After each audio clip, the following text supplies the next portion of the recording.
I know this is about to sound crazy, and it's not the Brewers, who I have coming in at number 1 in the power rankings, might surprise you. We got about a month left in the MLB season, and I decided it's time to do updated MLB power rankings, but we're going top 5 and top 5 only, because other than top 5, no other team will be winning the World Series. So we're going to break down my top 5 teams, as well as the top 5 MLB World Series contenders going into the last month of baseball. And before I see the comments, before you guys even ask, no, the Mets aren't even top 10. With watching them blow game after game after game, this team is going nowhere. They're not even making the playoffs this year. Coming in at number 5, we have the Canadian Blue Jays, the only good team in the AL, and in my opinion, the only team that has a chance to win a Super Bowl in the AL. Everybody knows the NL is a lot more competitive, a lot more talent. The champion will come out of NL this year, but the Blue Jays have a special team. They have a very talented roster. They have one superstar being Vladimir Guerrero. They paid $500 million to. Yes, he's a good player. Yes, he's a superstar. But the entire lineup is hitting.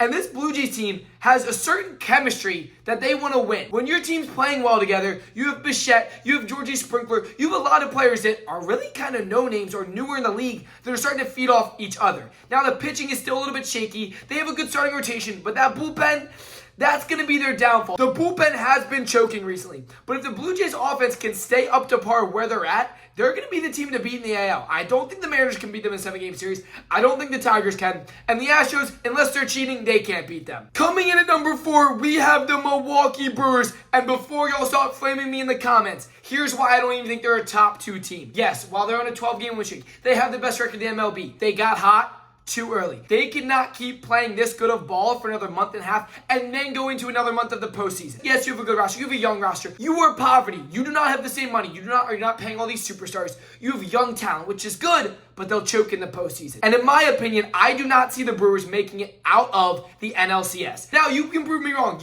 We can see what happens. But yes, the Brewers have good pitching. They have a really good offense. Heck, they've won 12 games in a row. That is a lot. But in my opinion, I do not think the Brewers are a championship contending team. The teams that they have to get through are the Padres, the Phillies, and the Dodgers. All very experienced, very veteran-full, and a lot of superstars on those teams. Now, I still think they're a top 5 team. You can't take away what they're doing. 70-plus wins. The only team with, 74, 75 wins? But I just do not see this team staying as hot as they are for the next month and a half of baseball, and then going into the postseason, probably with a bye round, cooling off, and then getting first round eliminated. That's just what I see. Coming in at number 3, I wish I could put them higher, is the Los Angeles Dodgers, the former World Series champions, the defending World Series champions, but there's something wrong with this team. Shohei Ohtani's having another incredible year. He started pitching, he's hitting again, leading the NL in home runs with 43, striking out teams 7-8 strikeouts through 4 innings. Insane. What he's doing, we cannot take away from that. But the bullpen is their weakness. The Dodgers have no bullpen. I've watched game after game. They just came off a series getting swept by the Angels. Now, while the Angels are a good team,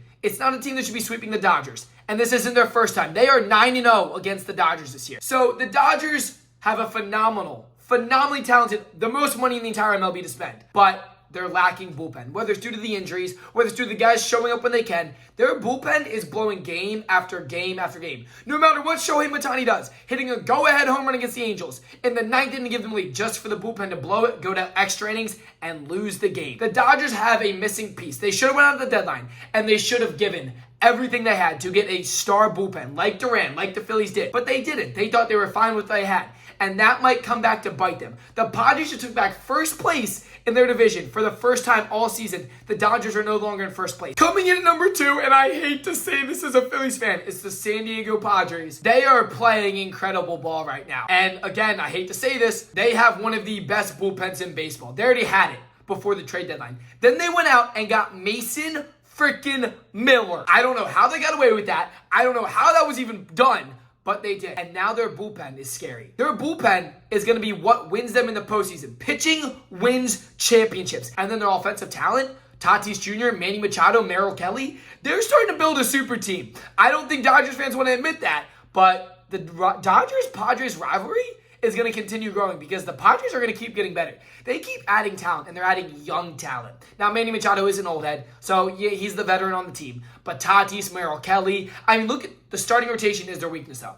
I will say that. The starting rotation is the Padres' weakness, but with all the bullpen pieces they have, and if their offense keeps putting up runs, they won't have to worry as much about the starters. You need a 3-man starting rotation in the postseason. You need 3 starters, and that's it. And for that reason, I'm putting the Padres at number 2. I think they're going to be a scary team. The reason I'm not putting them at number 1, they can't win in the postseason. Coming in at number 1, and don't hate me for this, it's the Philadelphia Phillies. They have the most talented roster in the entire MLB, and the bullpen is lights out. Back on the note of the Padres, you go into 3-man rotation. I can't name a better 3-man starting rotation than Aaron Nola, Zach Wheeler, and Chris Sanchez. Name one, because now we have 3 other starters that are also phenomenal going into the bullpen. So we are going to be elevating our bullpen, DFAing Jordan Romano, and yes, you can say what you want about the Phillies right now. Our offense is cold. We are offensively struggling. We're still losing games, barely by like 1-2 runs. It happens. Our pitching has been phenomenal, but the offense is cold, which gives me one thing. We have a month and a half to get back into the flow. And if our team gets hot going into the postseason with all the talent we have, the deadly bullpen, and the best starting rotation in baseball, there's not going to be a team that can beat us in a 7-game series. You name one team that can beat us in a 7-game series if our offense gets hot. I will wait.